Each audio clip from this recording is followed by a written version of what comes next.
इथे आपण 10 ते 12 बेडगी मिरची घेतली आहे. त्यामध्ये धने 1.5 चमचा आणि त्यामध्ये आपण पाणी ओतणार आहे. मिरच्या भिजतील इतपत पाणी ओतायचं. त्यावर झाकण ठेवूया आणि आपण भिजत ठेवूया 6 तास. आपले धने आणि मिरच्या भिजल्यात का बघूया आपण.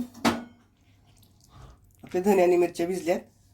मिक्सरच्या भांड्यामध्ये आपण भिजवलेले धने आणि मिरच्या घेतल्यात.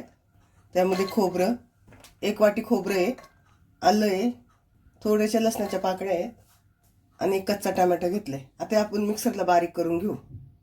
आपलं वाटण वाटून झाले ते कढईत आपण ओतून घेऊ आणि ह्याच भांड्यात पाणी घेऊन आपण त्याच्यात ओतूया. आता मिक्सरच्या भांड्यात पाणी घेतलंय आणि आपण त्याच्यात ओतूया.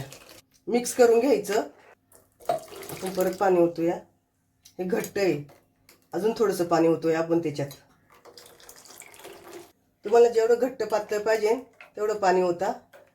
आता आपण गॅस चालू न करताच हे तयार करून घेतलंय. आता आपण गॅस चालू करणार आहे आणि एकसारखं असं आपण त्याला ढवळत राहणार आहे उकळी येईपर्यंत. आपण यामध्ये तेल नाही टाकलं. आपल्याला एकसारखं असं मिक्स करायचं आहे. समजा आपण असं एकसारखं मिक्स नाही केलं ना तर ते फाटली जाते. कढी करतो आपण मच्छी कढी, नंतर ती मच्छी कढी फाटली जाते. त्यामुळे एकसारखं आपल्याला असं मिक्स करीत राहायचं आहे.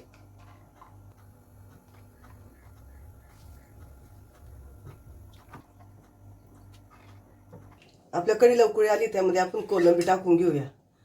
कोलंबी छान साफ धुतली आहे आणि त्यामध्ये कोकम टाकू, चवीनुसार मीठ, मिक्स करून घेऊया. आपली तर कोलंबी शिजली आहे. आता आपण गॅस बंद करूया.